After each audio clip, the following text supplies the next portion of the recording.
यहाँ हम देखेंगे SA1 अक्टूबर 2024 का इंग्लिश का पेपर 9th क्लास का, जो कि पार्ट बी है। पिछली वीडियो के अंदर हमने पार्ट ए पेपर को कवर किया था, उसमें टिप्स भी समझा था और जो मिस्टेक्स करते हैं स्टूडेंट्स को कैसे अवॉइड किया जाना चाहिए उसको भी देखा था। और रीराइट एज डायरेक्टेड सेक्शन, इसको ट्रांसफॉर्मेशन ऑफ सेंटेंसेस भी कहते हैं, उसके ऊपर मेरी बुक है जिसका नाम ब्रेवबर्ट ट्रांसफॉर्मेशन ऑफ सेंटेंसेस है। उसको भी हमने देखा था और उसके सैंपल्स को देखा था और किस तरीके से आसानी से उस सेक्शन को कवर किया जा सकता है, वो सारी डिटेल्स हमने देखी थी। अब यहाँ पे हम पार्ट बी को देखते हैं। सबसे तो पहले आएगी पोएम, जो जनरल होगी।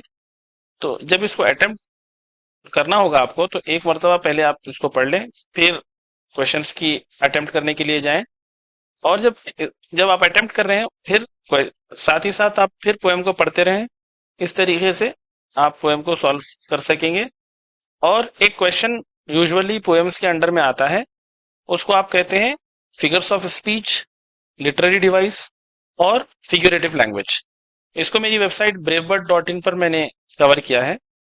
आप जैसे ही क्रोम या गूगल पर आएंगे और टाइप करेंगे braveworld.in, तो मेरा होम पेज आएगा। ये मेरी वेबसाइट है। तो मैंने 10th क्लास का स्टडी मटेरियल 3 हिस्सों में डिवाइड किया है। ये तो पूरी गाइड है 10th क्लास की, जो टेक्स्ट बुक के ऊपर है। और जो ट्रांसफॉर्मेशन ऑफ सेंटेंसेस की मैंने बात की है पिछली वीडियो के अंदर, जब मैंने पार्ट ए के पेपर को एक्सप्लेन किया है, तो उसके अंदर आप डिटेल से इसके बारे में समझ सकते हैं। और पार्ट ए और पार्ट बी के अंदर, पार्ट ए के अंदर जो डिस्कोर्सेस आते हैं उसको इस बुक के अंदर कवर किया गया, और साथ ही साथ पार्ट बी के पूरे कंप्लीट सेट को इसके अंदर डिजाइन किया गया है। आप इसको सैंपल भी देख सकते हैं।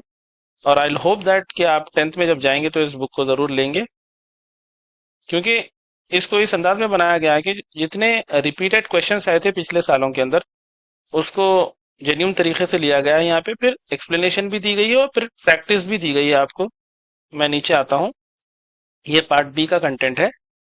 और जैसे पोएम्स की बात चल रही थी और उसके अंदर एक क्वेश्चन आया फिगर्स ऑफ स्पीच, जिसको आप फिगरेटिव लैंग्वेज भी कहते हैं, लिटरेरी डिवाइस भी कहते हैं। उसके अंदर कुछ टर्म्स हैं, जैसे simile, metaphor, personification, hyperbole, alliteration, imagery.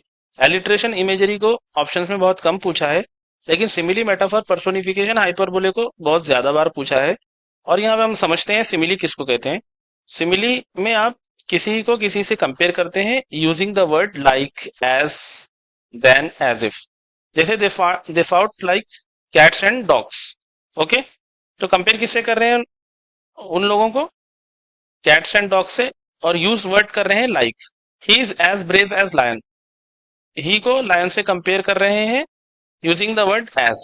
Okay, तो ये वर्ड को यूज करते हुए जब हम कंपेयर करेंगे तो उसको कहेंगे सिमिली। और इस वर्ड को यूज नहीं करते हुए डायरेक्ट कंपेयर करेंगे, जैसे he is lion, he is a lion, तो यहाँ पे ना लाइक आ रहा है, ना एज आ रहा है, ना देन आ रहा है, तो इसको कहते हैं मेटाफर। हम देखते हैं नीचे एग्जाम्पल में, ये है metaphor. Your son is a shining star, is like a shining star नहीं कह रहा हूं, तो यहाँ पे डायरेक्ट कंपैरिजन है शाइनिंग स्टार से, राइट। तो ये हो गया मेटाफर। पर्सोनिफिकेशन में क्या होता है, आप नॉन ह्यूमंस को आप ह्यूमंस की क्वालिटी देते हैं। जैसे the sun is very angry, sun क्या है, एंग्री है। तो ये ह्यूमन क्वालिटीज दे दिए हैं एक नॉन लिविंग थिंग को, एक ऑब्जेक्ट को। My phone is dead, phone के अंदर तो कोई रूह आत्मा नहीं होती है, लेकिन हम फिर भी उसको कह रहे हैं डेड।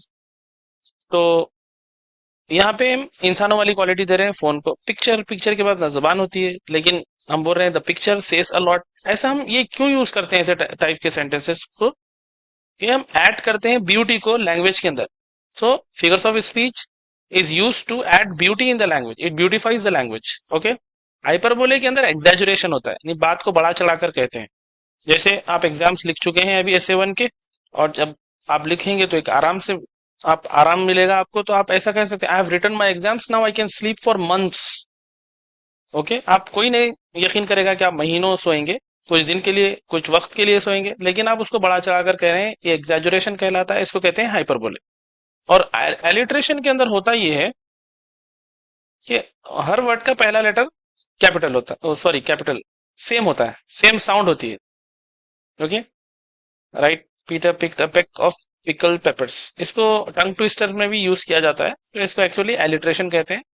इमेजरी है, इसके ऊपर भी अलग से वीडियो कवर की जा सकती है, हम मेरे चैनल पे वो अपलोड हो जाएगी। तो हम पेपर की तरफ पलट कर आते हैं। ये है आपका figure of speech. As thickest as bamboo thickest do. अब आप सोचें, आप जवाब दें, आगे बढ़ेंगे। यहाँ पे अक्सर स्टूडेंट्स को बहुत सारा कंफ्यूजन होता है, और इसके अंदर मार्क्स लूज करते हैं। और एक इसका ट्रिक्स मैं बताते हुए चलूं कि जो पहला सेंटेंस होता है इसको मानते हैं जीरो सेंटेंस, और नंबर के बाद से सेंटेंस शुरू होता है जिसके अंदर मिस्टेक होती है, जिसको आपको करना है। 22 माइकल्स मदर से शुरू हो रहा है। Okay, Michael's mother reading him numerous stories, पहले तो हम देखेंगे zero line. As long as Michael could remember, past की बात हो रही है, ही हैड ऑलवेज, तो माइकल्स मदर रीडिंग, यहाँ पे एक सेंस ये हो रहा है कि उसकी मदर रीड करती थी, तो हम डायरेक्ट रीडिंग का पास्ट वर्ड यूज करेंगे रेड। ओके, जो जिसको हम लिखते हैं रीड और पढ़ते हैं रेड, तो आईएनजी नहीं आना चाहिए, बस READ आना चाहिए। पास्ट वर्ब है जिसकी वजह से हम उसको रेड पढ़ते हैं, तो ये हो गया इसके अंदर mistake. Her stories for always the ones that describe the land for a birds eye view. Okay, for के बजाय फ्रॉम आना चाहिए, क्योंकि आप देखते हैं birds eye view, from a bird's eye view. Her excitement but passion for details, her excitement and, but की जगह पे क्योंकि आप सीक्वेंस बना रहे हैं, तो बट नेगेटिव सेंस के अंदर आता है, जैसे he is good but always comes late. एक पॉजिटिव बता के एक नेगेटिव बता रहे हैं आप, तो जब आता है बट और एंड सीक्वेंस मेंशन करता, तो यहाँ बट की बजाय आना चाहिए and. He would be down running a country road, he would be running down, इस तरीके से फ्रेजल वर्ब बनता है, रनिंग डाउन। ओके, तो ये हो गया आपका rewrite as directed section, sorry rewrite no, error paragraph. और आगे बढ़ते हैं। ये है आपका क्लोज टेस्ट, राइट। तो यहाँ पे ब्रैकेट देगा वो, शायद मिसप्रिंट हो चुके हैं यहाँ पे, तो ब्रैकेट के अंदर आप जस्ट अ लेटर ऐड कीजिए। फॉर एग्जाम्पल अगर सी सही होगा, बी सही होगा, तो बी डाले, पूरा वर्ड लिखने की जरूरत नहीं है आपको। और ये हो गया आपका, ये लेसन बेस्ड होता है, और इसको एलिमेंट्स ऑफ वोकेबुलरी कहते हैं ये सेक्शन को। और वेबसाइट में अभी तो मैंने नाइन्थ का कोई इसका कंटेंट जमा नहीं किया है मेरी वेबसाइट पर। जब मेरी वेबसाइट पर आएंगे और एकेडमिक्स में जाएंगे, यहाँ पे आप एकेडमिक्स में आएंगे, 10th में आएंगे, और ये जो बुक है, मैं नाइन्थ वालों को इस वजह से बता रहा हूँ क्योंकि ये कंटेंट आप यूज कर सकते हैं जब आप 10th क्लास के अंदर आएंगे। तो जैसा मैंने बताया है, एरर पैराग्राफ है, एरर पैराग्राफ पे आप जैसे ही क्लिक करेंगे तो आपको इस तरीके का टाइम बाउंड है। ओके, तो यहाँ पे 10th क्लास में आएंगे, इन 1990 निक विंस, ऑब्वियसली हम पास्ट की बात कर रहे हैं तो पास्ट वर्ब आएगा। आप क्लिक करने पे ये सारे आंसर्स आएंगे। तो अगर आपके स्कूल के अंदर ये वेबसाइट इस्तेमाल की जा रही होगी तो बहुत अच्छी बात है। तो आप टाइम बाउंड के अंदर करेंगे, और फिर टाइम को फिर आपके टीचर इंक्रीज भी कर सकते हैं इसको रीलोड कर। तो रीलोड भी कर दिया गया है यहाँ पे, फिर दोबारा 10 मिनट्स हो चुके हैं। तो जब आंसर क्लिक करेंगे तो आंसर के अंदर एक्सप्लेनेशन भी आएगी। तो ये काम अक्सर पब्लिकेशन ने नहीं किया है, तो बीइंग अ टीचर मैंने इस चीज को रियलाइज किया ये होना चाहिए, तो ये आपके सामने किया गया है, और सबके साथ ऐसे ही किया गया।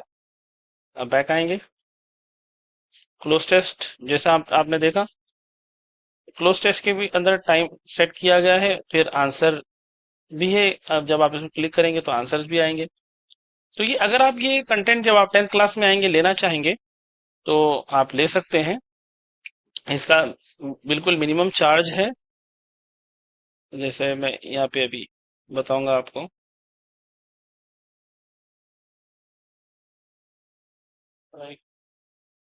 अभी अपडेट होकर ये आ जाएगी वेबसाइट, राइट। 10th क्लास में आएंगे आप, और ट्रांसफॉर्मेशन में जब आएंगे तो